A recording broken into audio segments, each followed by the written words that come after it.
muliakan kepada Nabi Nabi Muhammad SAW. Semoga kita mendapatkan barokah syafaatnya di yaumil qiyamah. Amin ya rabbal alamin. Tentu saja saya harus mengucapkan selamat atas dicanangkannya, dikukuhkannya sekaligus berbarengan serempak di seluruh desa sekecamatan Zikin, karena memang mungkin ini baru satu-satunya Ibu dikukuhkannya sekaligus ya Bu Iwan ya. Bu Iwan sebagai Pokja ini yang saya hormati juga, ini saya banggakan juga, saya belum sebut nih.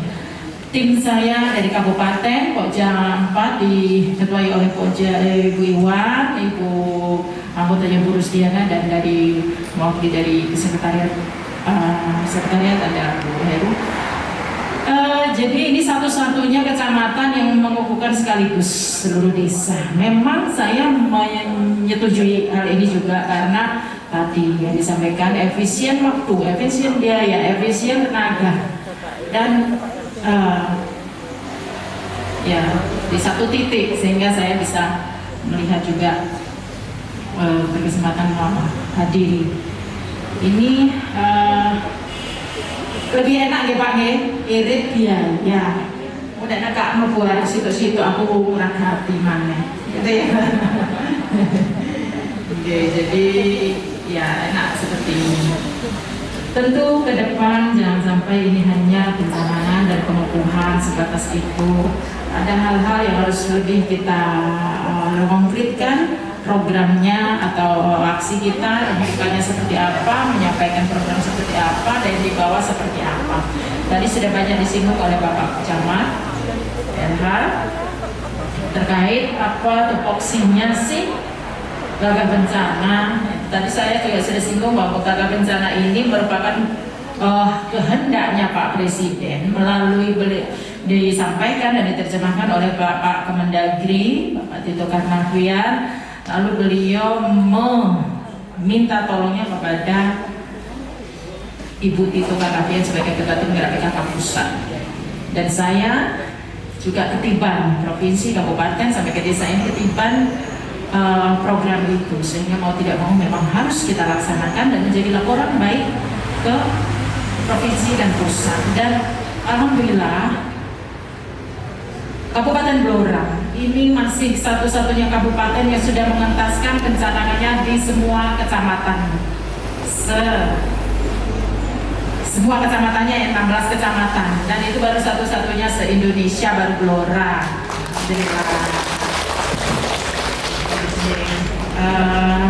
Ya tentu beliau ingin aksinya seperti apa di Blora, bagaimana, misalnya di Jenang dikukuhkan, terus bagaimana gitu kan. Itu menjadi laporan kita, menjadi laporan rutin kita nanti. Mohon saya dibantu. Lalu beliau, Bapak Camat sudah menyinggung tentang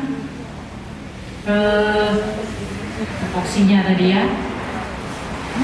Jadi memang yang dianggap atau yang ditangani di gagah bencana, keluarga PKK Tambat dan tangguh bencana itu sudah meliputi penanganan atau antisipasi tentang bahaya non fisik dan non fisik. Tadi beliau sudah sampaikan bahaya-bahaya atau antisipasi penanganan fisik, bencana fisik, kebakaran, tanah longsor, puting beliung.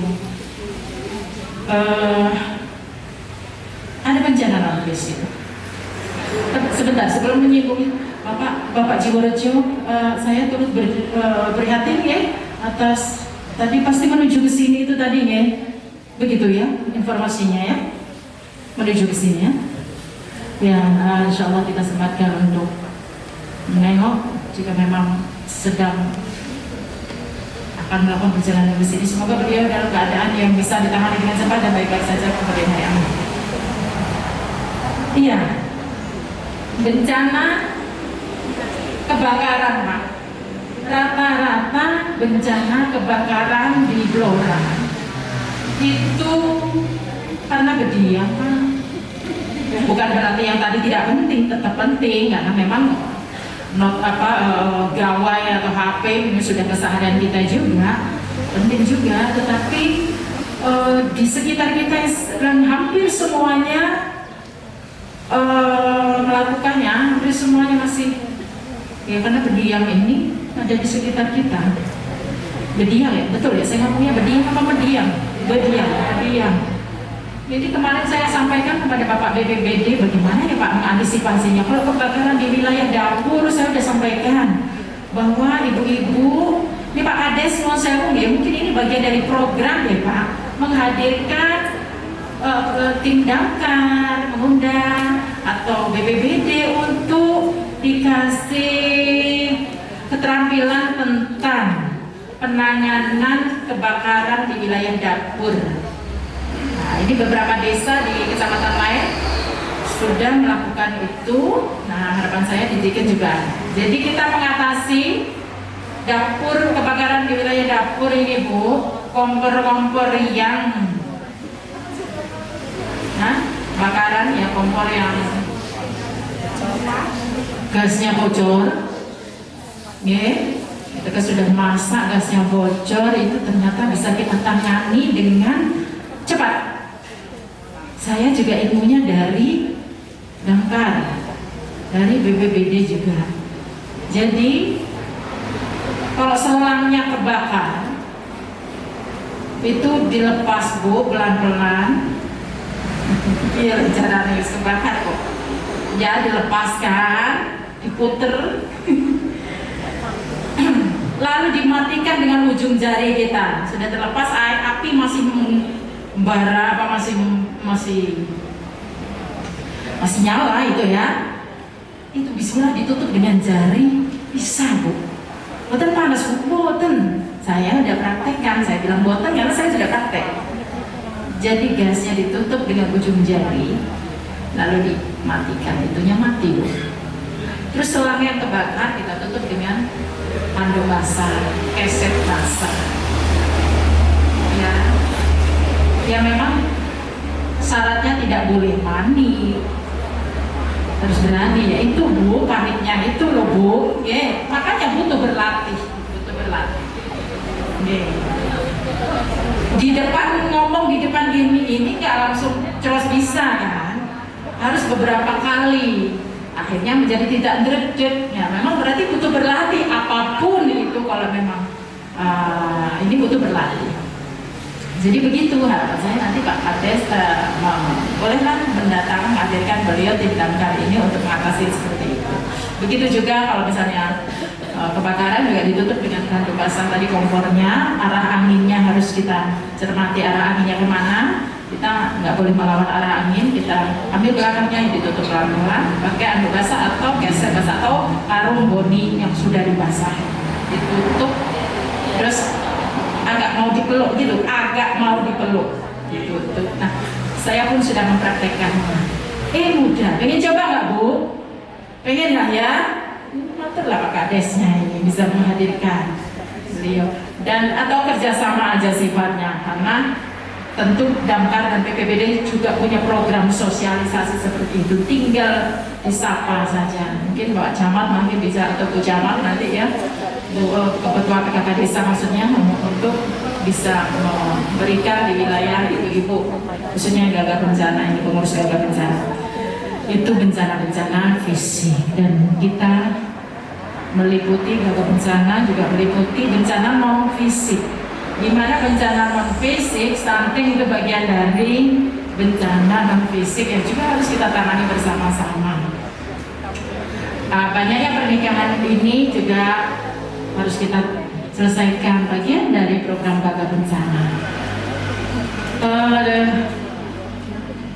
Saya berterima kasih sekali capaian stunting, penurunan angka stunting di Kabupaten Blora ini dari 2019-2020 masih 24, sekian persen. Di 2022 ini turun menjadi 21,5%. Ini turun sangat. Saya yakin ini ibu-ibu ketua PKK-nya luar biasa. Didukung juga oleh Pak Kades, kebijakannya juga pasti dengan mendukung itu, insya Allah kita 1 tahun lagi turun lagi 3 digit atau bahkan lebih. 1 tahun kemudian sampai target nasional 14% stunting di Kabupaten Blora itu kita juga bisa samakan dengan target pusat 14% Pak Jokowi. 2024 harus turun 14%.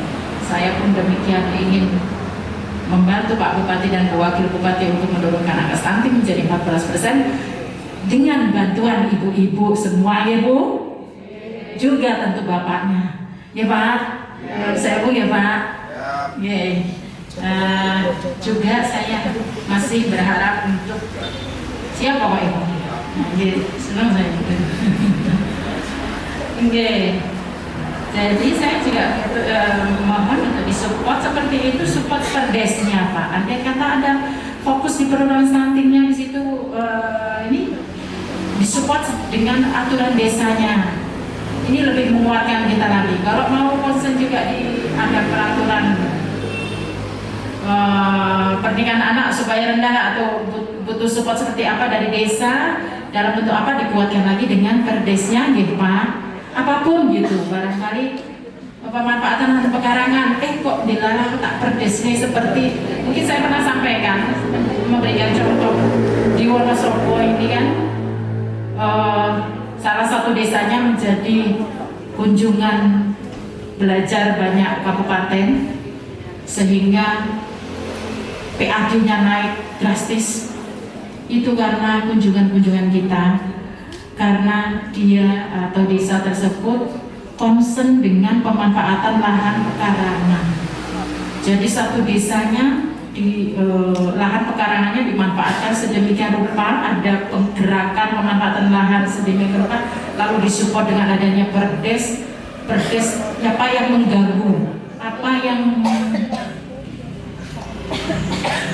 apa yang mengganggu, katakanlah ayamnya itu di sana mengganggu, karena memang di sini ternyata sama ya Bu lah royoan sampai pite lombok dari nopo cucu pite Bu ya, kapan pemanfaatan lahan pekarangannya terwujud. Kalau seperti itu ya sudah, Pak Kadesnya ternyata juga concern, mempunyai fokus yang sama, akhirnya membuat perdes tentang perpitipan.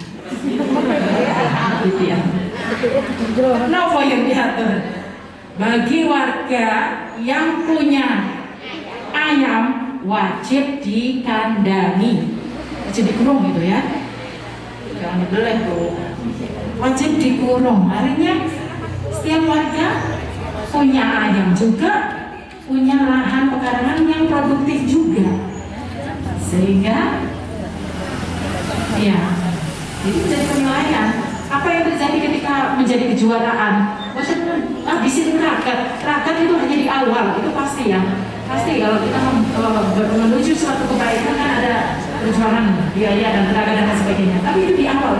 Selebihnya terus dikunjungi sampai kita antri. Kemarin masih kita antri juga. Mau kita kunjungi lagi. 2000 berapa itu? 2000 berapa Bu? 2019? Iwan?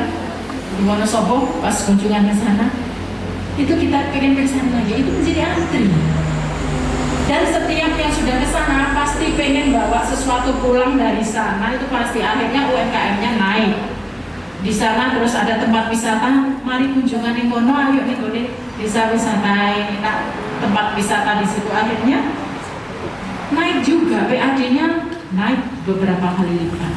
Itulah kenapa misalnya ada lomba-lomba itu monggo saya mau ditenangin saja. Apalagi katanya saya dengar, pokoknya sekarang naik lomba-lomba, melu semangat. Selenting-selentingnya sih begitu. Nah, semangat Bu Kadesnya, Bu Ketua PKK desanya, juga Pak Kadesnya yang matur nuwun. Artinya insya Allah kalau kita bersungguh-sungguh, kita akan menghasilkan sesuatu yang insya Allah jauh lebih beberapa kali lipat dari yang kita keluarkan.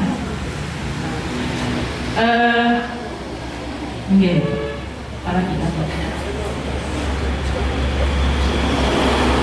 tadi kentongan disinggung ya Pak matur nuwun ya. Kentongan betul Bapak dan Ramil dan Kapolsek. Saya di dalam Gagah Bencana dari Oktober 2021, kami tim Gagah Bencana Kabupaten sudah menghendaki perencanaannya itu dengan kentongan. Ini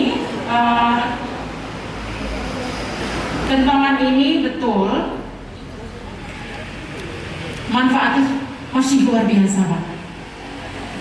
Saya sekeliling di beberapa kecamatan yang dihadiri Bapak Kades dan yang hadir, Pak, Bu, kentongan yang disediakan setiap pencanahan kan ada 30 kentongan, ada 40 kentongan. Habis minggu damel nopong Pak kentongan kita. Damel nopong ya Bu, damel duduk-dudukan ya Bu.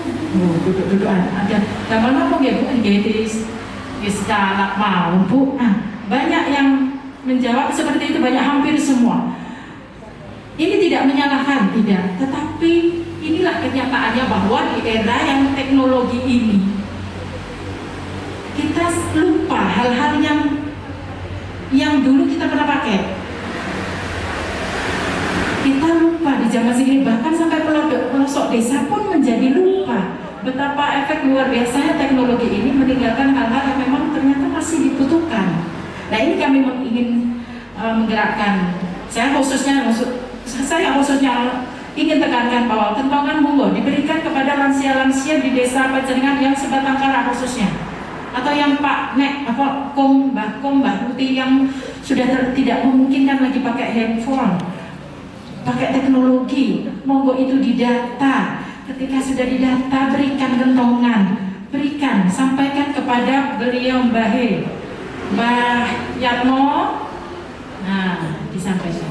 Ini kentongan diparingke, nanti penjenengan nek wonten napa-napa, mbok dalu, mbok siang, mbok jam 3 bengi tutuk-tutuk nggih Mbah. Nah, tapi tidak berhenti sampai di situ, karena menjadi satu kesatuannya adalah diparingi Mbah Yatmo kentongan, lalu disampaikan tetangga Mbah Yatmo kanan kiri depan belakang bahwa Mbah Yatmo tak paringi kentongan mangke nek jenengan jam nek beli nek odok jam 2 bengi kok omahe Mbah Yatmo barang nggih. Ini berarti Mbah Yatmo butuh pertolongan. Kalau hanya diberikan kepada Mbah Yatmo terus penjenengan tinggal, nanti nek jam 2 bengi dodok malah kemulan, malah moring. Kenapa? Ya tidak salah juga, karena nggak diinformasikan ke tetangga kanan kiri depan belakang, ya kan? Jadi itu satu kesatuan yang harus diberikan, yang harus disampaikan, begitu nggih?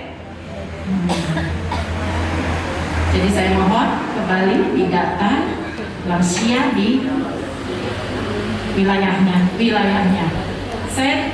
Saya baca di mana itu satu kecamatan ada 700 lansia sebatang kara, 700. Nah, artinya ini loh, betapa kita menghargai beliau-beliau yang memang masih menjadi tanggung jawab kita semua. Itu nggih? Pak Kades nuwun sewu ngaten nggih. Kan ini ya Pak, kalau nggih sinau bareng bocah yang anyar gini ya Pak ya. Saya kok bocah penganyar, saya kan baru PKK anyar ya.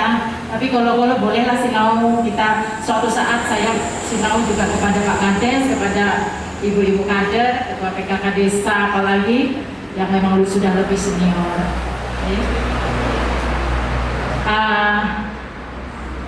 Oke. Ini ada titipan juga dari beliau yang concern ini, ketua pokja saya yang memang membidangi di tingkatan bawah ini, termasuk bencana non fisik. Capaian kehadiran balita dan ibu balita ke Posyandu ditingkatkan lagi. Artinya selain bulan Februari dan bulan Agustus, capaian anak-anaknya ke Posyandu itu kurang dari 50%. Kalau bulan Februari Agustus kan nopo Bu? Itu hampir 90%, bahkan lebih. Kenapa? Karena bulan imunisasi. Tetapi kalau bulan-bulan yang di luar itu capaiannya masih 50%, kurang dari 50%. Nah, ini perlu ditingkatkan lagi di semua desa sekecamatan Jiken nggih. Yang tolong nggih ditingkatkan nggih kesadarannya untuk terus menimbang, mengukur gitu ya. Oke.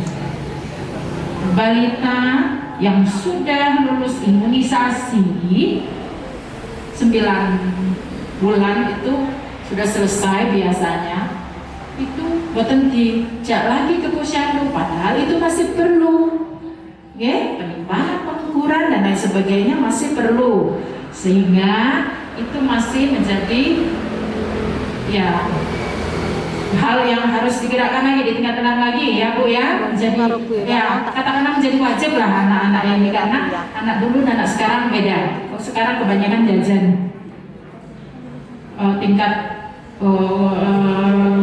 ketahanan fisiknya sudah berbeda. KB pasca bersalin ya Bu ya, ditingkatkan. KB pasca bersalin ditingkatkan.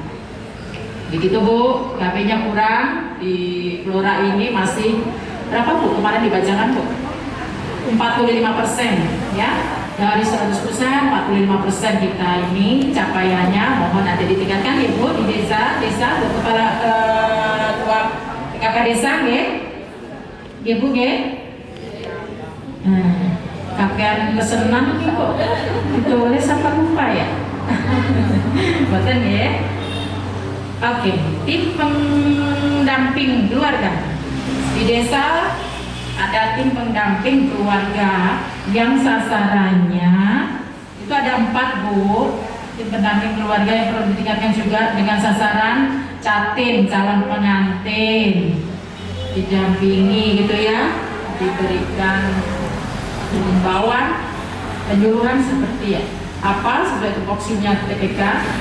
Lalu Bumil, ibu yang punya badutan, Ibu Nifas, ini 4 sasarannya harus menjadi database penjenengan, harus didata di desa-desa untuk diberikan pendampingan sedemikian rupa sesuai tupoksinya. Ini semua untuk menjadikan warga kita sehat, tangguh, mandiri dan ya sejahtera ya. Ini yang perlu saya sampaikan. Terima kasih atas perhatian.